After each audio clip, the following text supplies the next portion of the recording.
24 heures Afrique, soyez les bienvenus pour l'édition continentale du jour qu'on entamera avec la crise du Niger. Alger en appelle à la vigilance et surtout insiste pour le retour au cadre constitutionnel via un communiqué de presse du ministère des Affaires étrangères. L'idée d'une guerre fait peur et fait regretter aux autorités. La solution qui émane de la CEDEAO et l'Algérie en appelle au retour à l'ordre constitutionnel au sein de son voisin, le Niger. Le Niger et la CEDEAO, le torchon continue de brûler. Quant au scénario à suivre concernant toujours la crise au Niger, mais une délégation est arrivée à Niamey afin de tenter de solutionner le problème avec un round de pourparlers avec les militaires ayant pris le pouvoir, conduite par l'ancien président nigérian Abdussalami Aboubakar. Cette délégation souhaite s'enquérir surtout des nouvelles du président Mohamed Bazoum, toujours retenu prisonnier. Au volet des pourparlers diplomatiques, des pourparlers qui sont toujours à l'heure actuelle dans l'impasse. Réunis à Accra hier, les représentants de la CEDEAO ont opté pour l'ordre constitutionnel au Niger par tous les moyens.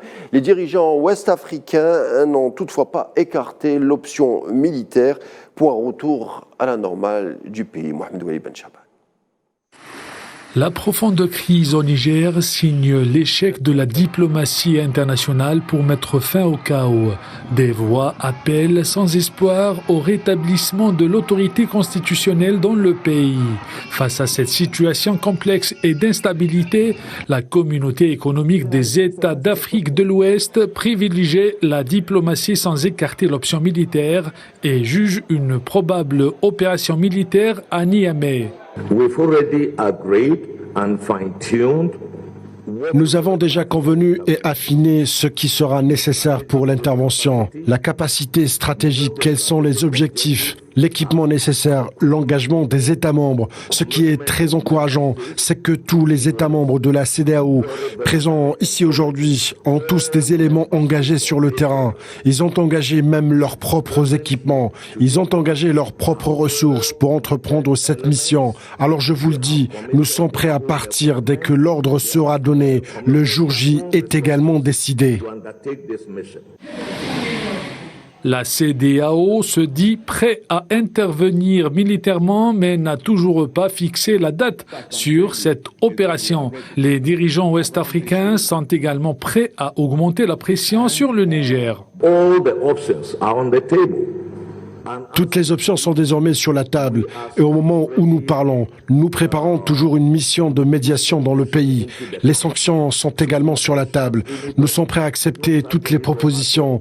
Nous n'allons pas nous engager dans un dialogue sans fin. Il doit être fructueux et son objectif doit être le rétablissement de l'ordre constitutionnel dans les plus brefs délais.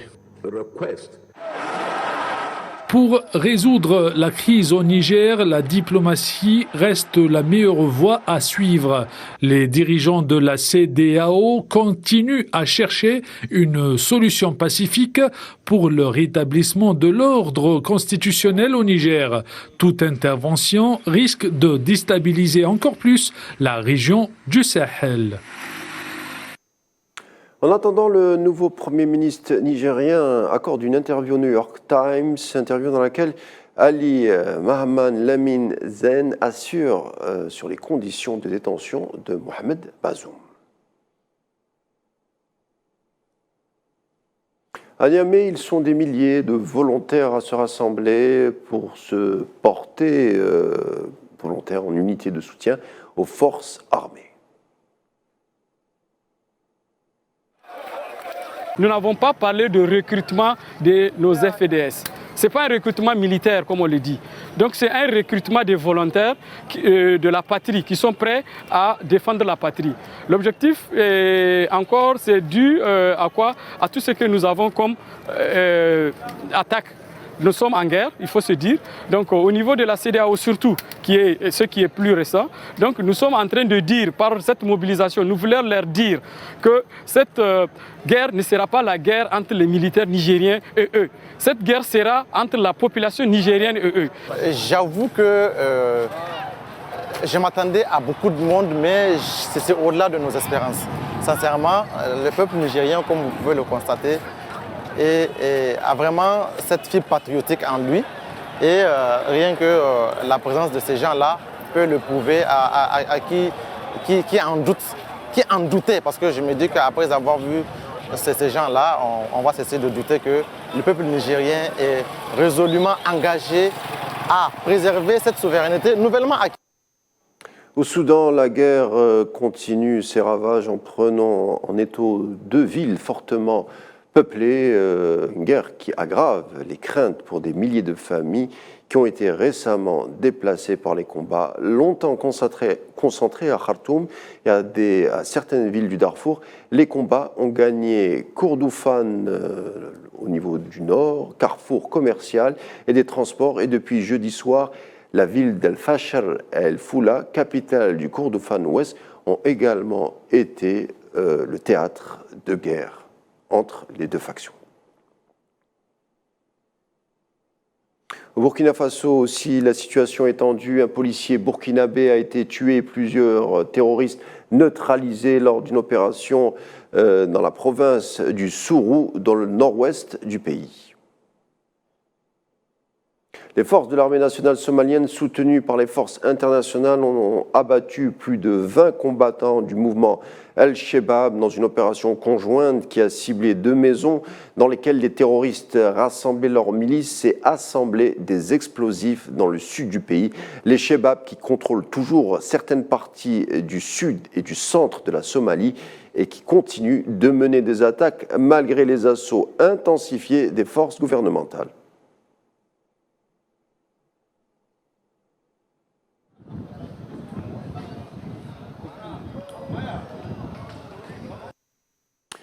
Zoom également sur un phénomène qui ne cesse de faire des victimes, l'immigration clandestine. Plus de 60 migrants sénégalais ont perdu la vie alors qu'ils tentaient de quitter le pays à bord d'une pirogue, un drame sur lequel revient Amal Amzian Zitouni.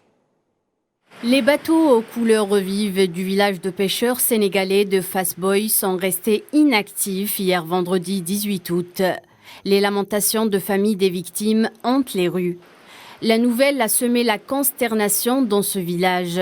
Plus de 100 personnes sont montées à bord d'un bateau de pêche le 10 juillet. À destination de l'Europe, celui-ci n'est jamais arrivé.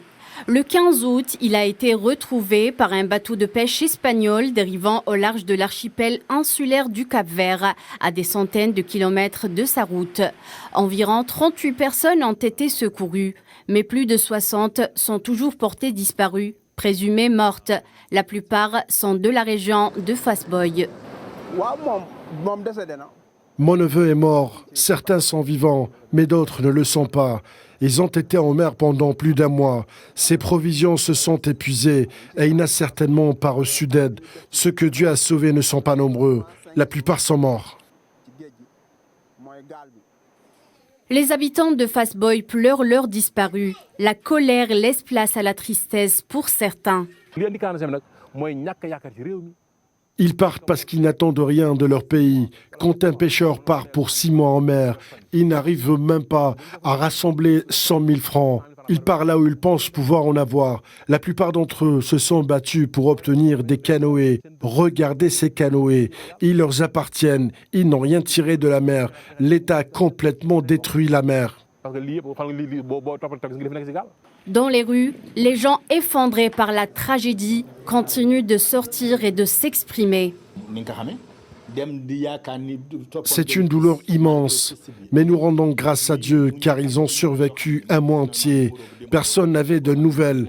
Alors nous sommes allés à Nouakchott pour les chercher. Nous avons même reçu des appels anonymes, nous demandant de l'argent en échange d'informations sur nos enfants. Nous avons bien évidemment refusé parce que c'était une arnaque. Ils devaient avoir des complices.